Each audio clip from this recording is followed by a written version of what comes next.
বেরাদার বন্ধুগণ, বাবাজি আমার শোনন মা, সেদিন আমার নবীর কলমা কেউ পড়ে না, নবীর মনটা ভালো করে না। হায় রে নবী মুস্তাফা, ভাবছেন আল্লাহ গো, আল্লাহ গো আজকে আমার মনটা ভালো করে না। পেটে পাথর বেঁধে আছেন বাবা ওরা যুবকেরা, যেই নবী না গলে আসমান জমির সৃষ্টি হতো না, যেই নবী না গলে পাহাড় পর্বত সৃষ্টি হতো না। ওই নবী মুস্তাফা আজকে বাবা গো পেটে পাথর বেঁধে ইসলামের দাওয়াত দিচ্ছেন বন্ধুরা। বাবা গো সেদিন আমার নবীর মনটা ভালো করে না আল্লাহ, আমি আর বাড়ি ফিরে যাব না গো আল্লাহ। বেরাদার বন্ধুগণ, বাবা ও গো মা বোনেরা, আমার নবী মোস্তাফা কোথায় যাবেন বাবা? পেটে পাথর বাঁধা আছে, আমার নবী এক পা দুই পা করে যাচ্ছেন বাবা, নিজের বাড়িতে গেলেন না। কোথায় গেলেন আমার নবী? আমার নবীর একটা চাচাতো বোন ছিল যার নাম ছিল উম্মে হানি।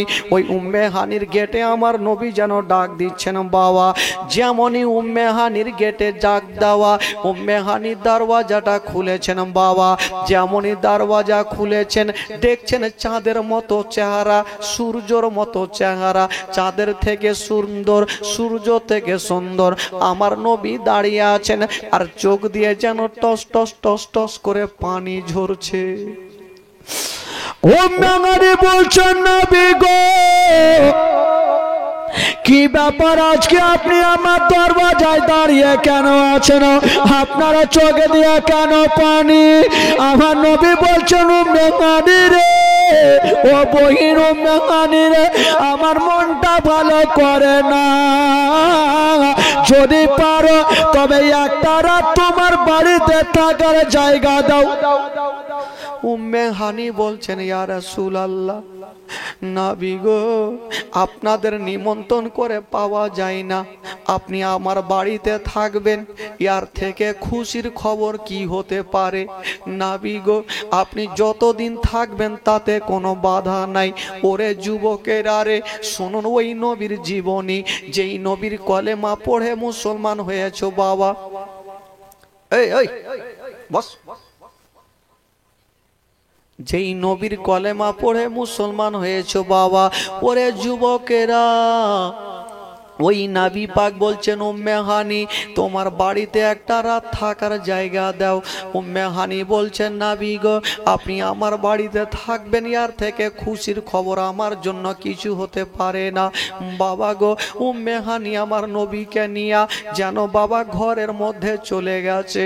আমার নবী বিছানাতে বসে আছে, বাবা গো পেটে হাত দিয়ে আছে, পেটে পাথর বাঁধা। উম্মে হানিকে দেখাই নাই, শুধু আমার নবী ডুগরে ডুগরে কাঁদছে, চোখের পানি ঝরঝর করে ঝরছে। আল্লাহ আমি কেমন করে বলবো উম্মে হানি রে, আমাকে কিছু তুমি খাবার দিয়া দাও। ওরে যুবকেরা, আমার নবী যখন সহ্য করতে পারে না তখন ডাক দিচ্ছেন বহিন উম্মে হানি একটু কাছে আসো। উম্মে হানি চলে আসলো, বলে বলুন ভাইয়া কি বলছেন? বলছেন উম্মে হানি রে, ওরে বহিন যদি পারো তবে একটু খাবারের ব্যবস্থা করে দাও। উম্মে হানি বলছেন নবী গো আমার বাড়িতে কোনো খাবার নাই, তবে ইয়া রাসূলুল্লাহ এমনই খাবার আছে যেই খাবারটা আপনাকে দেওয়া যাবে না। কি আছে বলো? বলছেন নবী গো আমার বাড়িতে শুকনা অর্ধেকটা জয়ের রুটি আছে, বাকি কিছুই নাই।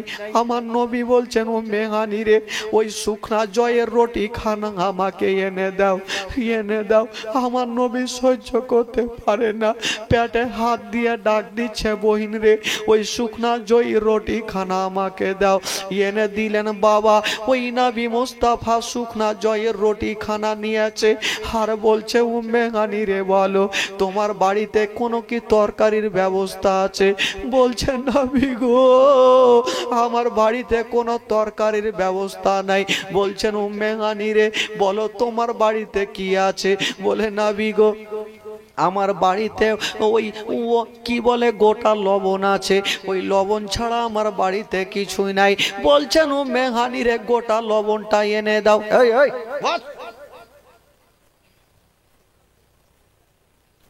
গোটা লবণটা এনে দাও।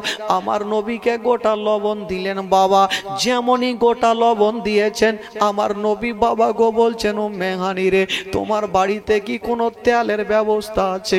উম্মে হানি কাঁদতে লেগেছেন, নবী গো আপনি আর বলে লজ্জা দেবেন না, যদি থাকতো তবে আপনাকে বলতে হতো না, আপনি হচ্ছেন শেষ জামানার নবী, আপনাকে আমি নিজে আগিয়ে দিতাম। বাবা গো উম্মে হানি কাঁদতে আরম্ভ করে আমার নবী বলছে উম্মে হানি চোখের পানি ফেলিও না রে, তুমি কান্দিও না, তুমি আমাকে থাকার জায়গা দিয়েছো। আমার নবী মোস্তাফা বাবা গো মা হারা বাবা হারা ওই অর্ধেকটা জয়ের রুটি নিয়া টুকরো টুকরো করে ওই লবণে গোটা লবণে লাগাইয়া আমার নবী খাচ্ছেন বাবা, আর চোখ দিয়ে যেন ঝরঝর করে পানি ঝরছে। আমার নবীর চোখ দিয়ে ঝরঝর করে পানি ঝরছে। উম্মে হানি আমার নবীর দিকে তাকিয়ে তাকিয়ে দেখছেন, আল্লাহ আল্লাহ গো যেই নবী না হলে আসমান জমিন সৃষ্টি হতো না, যেই নবী না হলে পাহাড় পর্বত সৃষ্টি হতো না, আজকে ওই নবী মুস্তাফা আজকে ডুগরে ডুগরে কাঁদছে। হায়রে নবী পাক ওই অর্ধেকটা রুটি লবণে লবণে লাগায়া আমার নবী খেয়েছেন। বন্ধুরা বলছেন উম্মে হানি রে তুমি আমাকে একখানা ঘর দাও, আমি আজকে নিজের বাড়ি যাব না, আমার বাবা নাই মা নাই আমার কেউ নাই, আমি বাড়ি যাব না, একখানা তোমার ঘর দিয়ে দাও, আমি তোমার ঘরে আরাম করব। আমার নবী ঘরে গিয়েছেন বাবা, যেমনই ঘরে গিয়ে বিছানাতে শুয়েছে আমার নবী ওপর দিকে তাকাচ্ছেন, আর চোখ দিয়ে যেন ঝরঝর করে পানি ঝরছে, সহ্য করতে পারে না। মার কথা মনে পড়ে গেছে, আল্লাহ আজকে যদি আমার মা থাকতো তবে মা আমাকে বুকখানে লাগাইয়া সান্ত্বনা দিত, আজকে আব্বা থাকতো আব্বা বুকে লাগাইয়া সান্ত্বনা দিত। আমার নবী ডুগরে ডুগরে কাঁদছে। আমার আল্লাহ বলছেন নবী গো, আমার আল্লাহ বলছেন হাবিব গো তুমি চোখের পানি ফেলিও না। আল্লাহ বলছেন আমি সব সহ্য করব, আমার নবী কষ্ট পাবে আমি আল্লাহ সহ্য করব না। আল্লাহ বলে জিবরিল দেরি করো না রে, তাড়াতাড়ি করে যাও, আজকে আমার নবীর মনটা ভালো করে না, পৃথিবীর কেউ আমার নবীকে সান্ত্বনা দিতে পারবে না, আমি আল্লাহ আমার নবীকে সান্ত্বনা দেব, একবার নবীকে আমার কাছে নিয়ে আসো। বাবা গো জিবরিল বলছেন ইয়ার আল্লাহ পাক আমি নবীকে কিসে করে আনবো? বললে যাও জান্নাতে কারেন্টের গাড়ি রাখা আছে, ওই বোরাক নিয়ে যাও আমার নবীকে নিয়ে আসো। জিবরিল যেমনই জান্নাতে গেলেন হাজার হাজার বোরাক রাখা আছে, আর প্রত্যেকটা বোরাকের চোখ দিয়ে পানি ঝরছে। আমার নবী কি বলে, জিবরিল বলে বোরাক কাঁদছো কেন? ওই বোরাকগুলা বলছেন ওগো আল্লাহর ফারিস্তা জিবরাইল, আমরা জানি আমার নবী আল্লাহ পাকের সঙ্গে দেখা করতে যাবে, তাই বোরাকে চেপে যাবে, আমাদের প্রত্যেকের মনের ইচ্ছা নবী যেন আমার পিঠে চেপে যায়, তাই আশা করে সবাই যেন কাঁদছে। জিবরাইল বলছেন আল্লাহ গো আমি কোনটা বোরাককে নেব? আমার আল্লাহ বলছেন জিবরাইল এক কাজ করো, যে বোরাকটা সবচাইতে মোহাব্বতের ভালোবাসার কান্না কান্দে ওই বোরাকটাকে নিয়ে নাও। বাবা গো ওই বোরাকটাকে নেওয়া হইল, এবার চলে যাচ্ছেন আমার নবীর কাছে। যেমনই যেতে নাই বাবা আমার নবী উম্মে হানির বাড়িতে আরাম করছেন। আপনারা বলবেন মাওলানা তাফাজ্জুল সেই দিন কি নবীর বাড়িতে জায়গা ছিল না? আর ছিল তো, উম্মে হানির বাড়িতে কেন গেলেন? এই জন্য আমার নবী গেলেন। আমার নবী ভালো করে জানে আজকে যদি আমি নিজের বাড়িতে আরাম করি তবে আল্লাহর ফারিস্তারা আসবে, আমার বিনা পারমিশনে আমার বাড়িতে ঢুকতে পারবে না, আর আমার বোনের বাড়িতে পারমিশনের দরকার পড়বে না। বাবা গো এই জন্য নবী মুস্তাফা নিজের বাড়িতে না নিজের চাচাতো বোন উম্মে হানির বাড়িতে আরাম করছেন। জিবরিল আমিন ফারিস্তা বোরাক নিয়ে উম্মে হানির গেটে চলে আসলেন বাবা, বাইরে বোরাকটা রেখে দিয়েছেন, আর জিবরাইল যেন ঘরে ঢুকে গেল। যেমনই ঢুকেছেন বন্ধুরা আমার নবীর চোখ দিয়ে টস টস করে পানি ঝরছে। আমার নবী চোখটাকে বন্ধ বন্ধ করে আছে। জিবরিল ভাবছেন আল্লাহ গো আমি নবীকে কেমন করে জাগাবো, নবীকে কেমন করে জাগাবো, যদি নবীকে ডাক দিই তবে বেয়াদব হয়ে যাবে।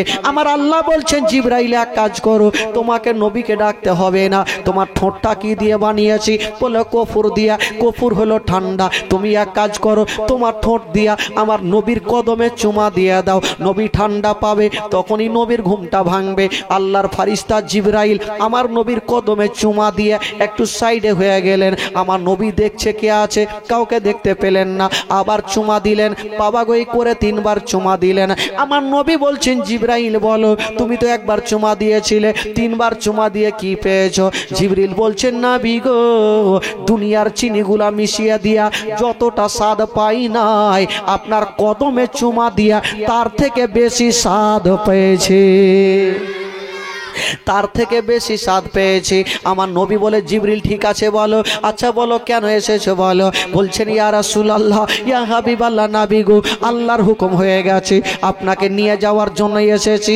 আমার নবী বলছেন জিবরাইল আচ্ছা ঠিক আছে ঠিক আছে আমাকে নিয়ে যাবে। আমার নবী বাবা গো ওয়াজু করলেন। বাবা গো ওয়াজু করার পরে বিছানাটা রেখে দিলেন, আর বাইরে থেকে বাবা শিকলিটা লাগিয়ে দিলেন। আর যেমনই শিকলি লাগিয়ে দিয়েছেন বাবা, আমার নবী যেন বোরাকের পাশে গিয়েছেন। আমার নবী বলছেন জিবরাইল বলো আমি কিসে চেপে যাব? বলছেন নবী গো আপনার জন্য কারেন্টের গাড়ি রাখা আছে বোরাক। বলছেন জিবরাইল আমি বোরাকে যাব, তুমি কিসে যাবে বলো?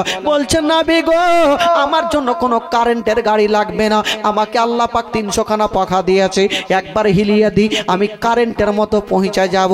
আমার নবী বলছেন জিবরাইল বলো তুমি কি তোমার পাওয়ার দেখাচ্ছ?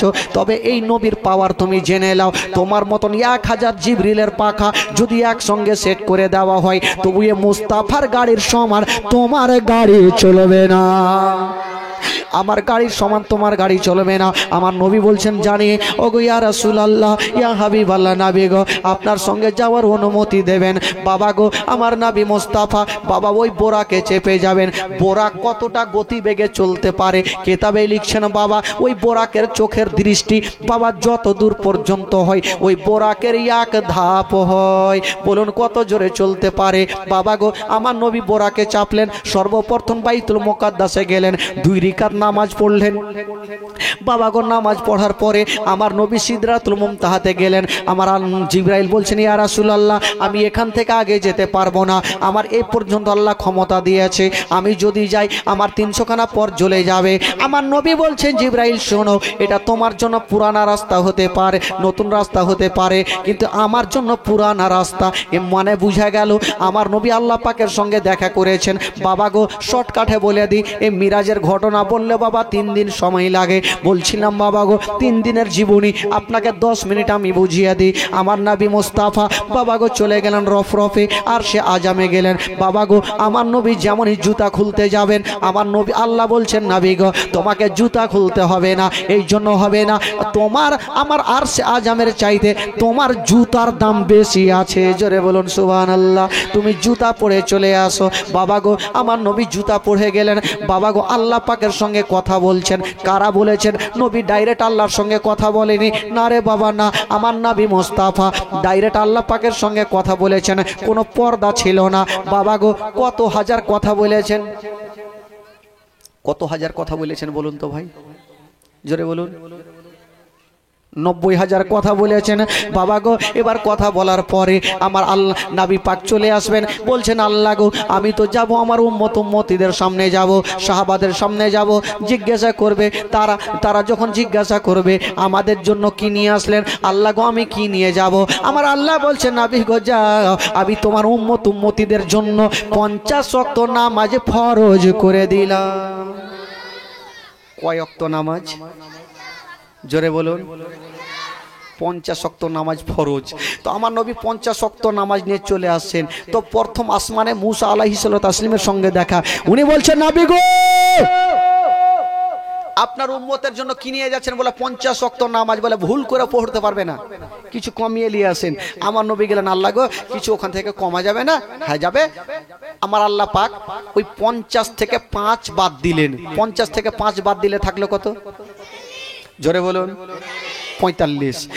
আবার মুসা আলাইহিস সালাম দেখলেন, বলছেন নাবি গো 45ও পারবে না, আবার কিছু কমিয়ে নিয়ে আসেন। আবার গেলেন, আল্লাহ গো আর কিছু কমিয়ে দেন। আমার আল্লাহ পাক আবার 5 মাইনাস করলেন, 45 থেকে 5 মাইনাস থাকলো কত? এই করে করে আমার নবী 9 বার গেলেন আর 5 ওয়াক্ত করে মাইনাস হলেন। তো 9 5 কত হলো? কত হলো? আচ্ছা 45, 50 থেকে 45 মাইনাস হলো, থাকলো কত? আমরা এখন কয় ওয়াক্ত নামাজ পড়ি? এরা কিন্তু 6 ওয়াক্ত পড়ে। এরা 5 ওয়াক্ত তো মন ভরে না, তো 6 ওয়াক্ত পড়ে। বাবা গো ভাইরা, 5 ওয়াক্ত নামাজ আমার নবী নিয়ে আসলেন।